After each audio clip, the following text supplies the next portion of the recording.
Yo, I'm getting just about tired of everybody disrespecting my man's Kunishige in this arc. Low life doesn't belong, and now I gotta sit here and listen to this old hag call my boy a peon? Y'all finna be eating your words, not because of his contributions to the war, but for being able to bag the princess of the Soga clan, who is so beautiful that God had to give her 2 beauty marks because one wasn't enough to express such elegance. If you're new or a returning viewer to my channel, thank you for stopping by. Please hit that like button, subscribe for more content, and drop your thoughts in the comments below.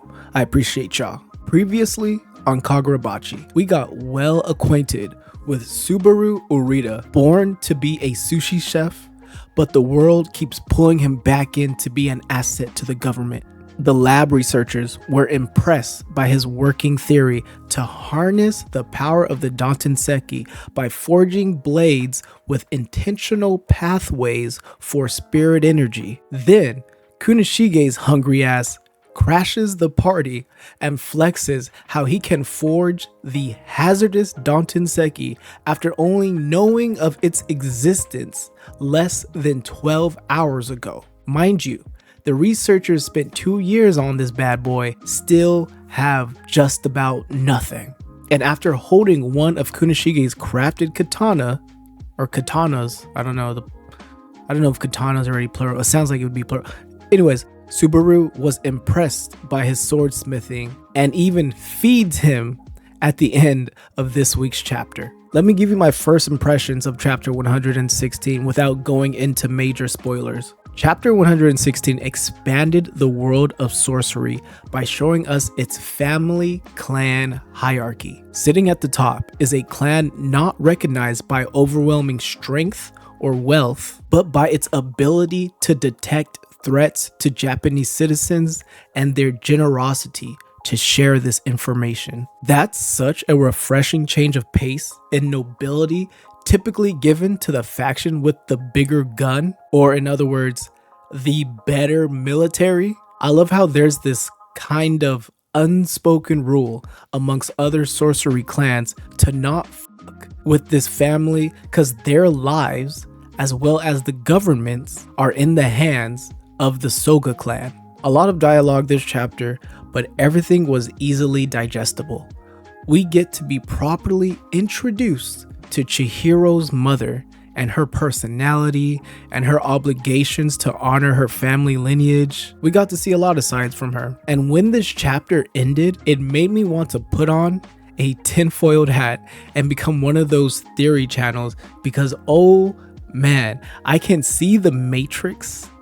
I can see it, the ones and zeros. And I can see how the main conflict of the Seitei War ties to the present day in the story. All right, full spoilers up ahead. Let's start with the plot and the pacing. Back in chapter 114, we had just learned that there was a royal family within the sorcery world. This royal family is the Soga clan. Yes, as in Akamura Soga, who we see later in this chapter.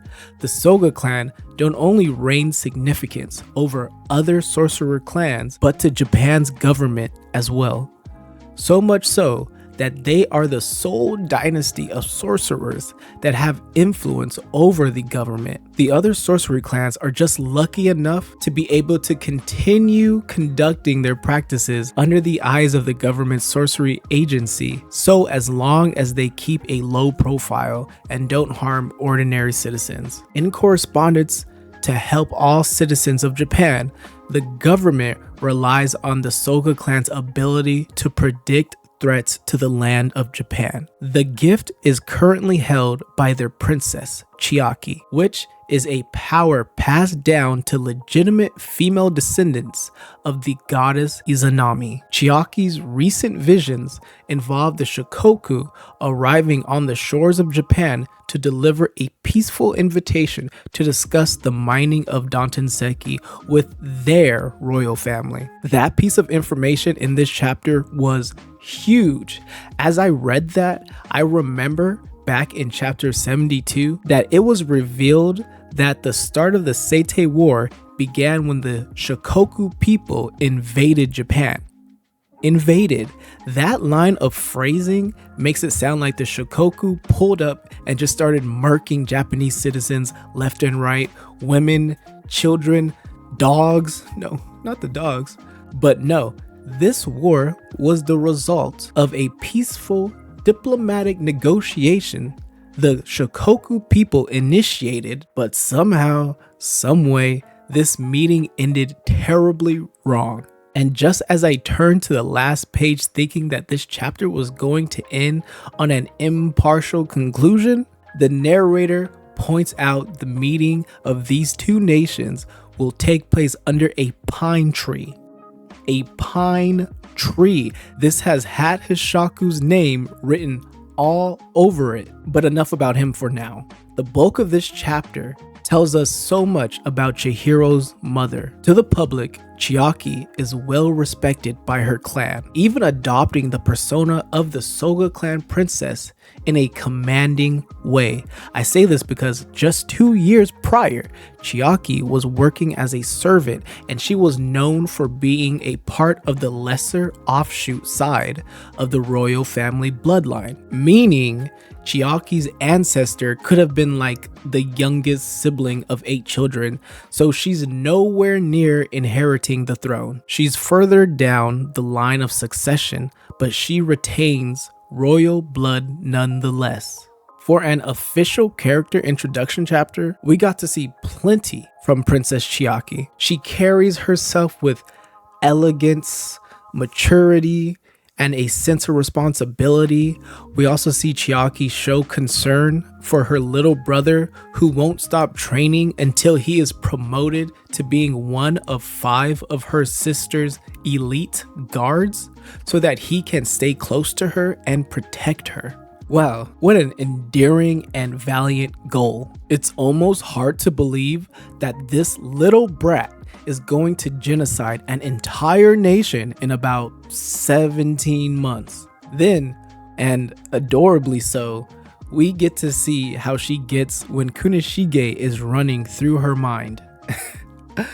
Kunishige, you devil you. Y'all see how hot and bothered she gets in the midst of her mother scolding her for continuing to bring him up? There's clearly already love there, and from both sides.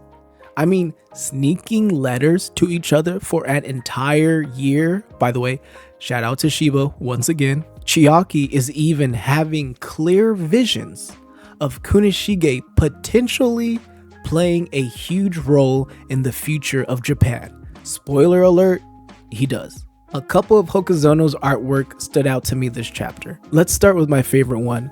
Chiaki here with this deadpan expression instantly made me go, yep, yep, that's definitely Chihiro's mom. Just look at these blank expressions. That's one of the reasons why I love Chihiro so much. I can never gauge the level of fresh hatred he has because this guy damn near always wears the same emotionless look on his face. But hold up, the more I look at her, the more I'm reminded of Hiyuki. Just throwing that out there. Next, we can see how far back Kunishige's friendship with Azami and Shiba went. All 3 were acquainted with Chiaki. They were all childhood friends, playing ball in the streets. That's how you know if someone had a proper childhood. You kids today with your iPads and Gunner Discord servers, never going outside to touch grass or getting yelled at by your mom for playing out in the middle of the streets.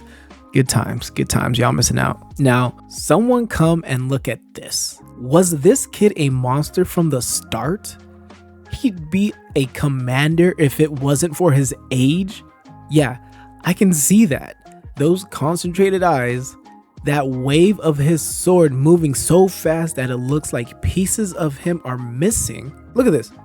He was a menace at 16 years old. No wonder why he brushes off an 18-year-old Chihiro's skills as a swordsman. 16-year-old Akamura would beat the brakes off of Chihiro we know today if both of them fought with regular katanas. Lastly, this panel here goes hard.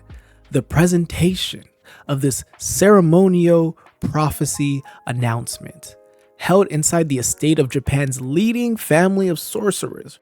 Representatives in attendance may hear the fortune, but they do not get to lay eyes upon the fortune teller. I'm not sure how much of her identity is supposed to remain a secret outside of the Soga clan, but if I were standing there and I heard a lovely voice warning me of a future disaster, I'd be crushing on her harder than Kunishige, I swear. Now I have a little prediction. I have a little thought, and it's because of that last page of the chapter. I'm predicting that the Hishaku sorcerer with the hat, more endearingly known as Hatshaku, might have been a Shikoku or a third faction that killed Chiaki to intentionally set off Akamura to wipe out the Shikoku for some mysterious goal.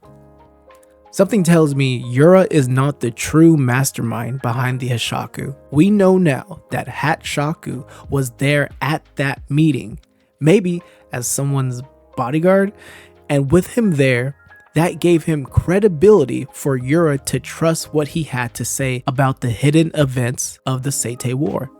And Hatshaku is the only Hishaku we know who hasn't had his real name revealed, and I can see now why Hokazono has kept it from us, because it would have been major spoilers. If I haven't bored you yet and you made it to the end of this video, I'd like to say thank you for still watching. Let me know in the comments if you agree or disagree with anything I said, especially with the Hatshaku theory. I truly thought the sneaky pine tree mention was such a nice touch to end chapter 116. I'm gonna have to rate this chapter a solid 8 out of 10. Y'all take care. Nappy Hair Josh signing off.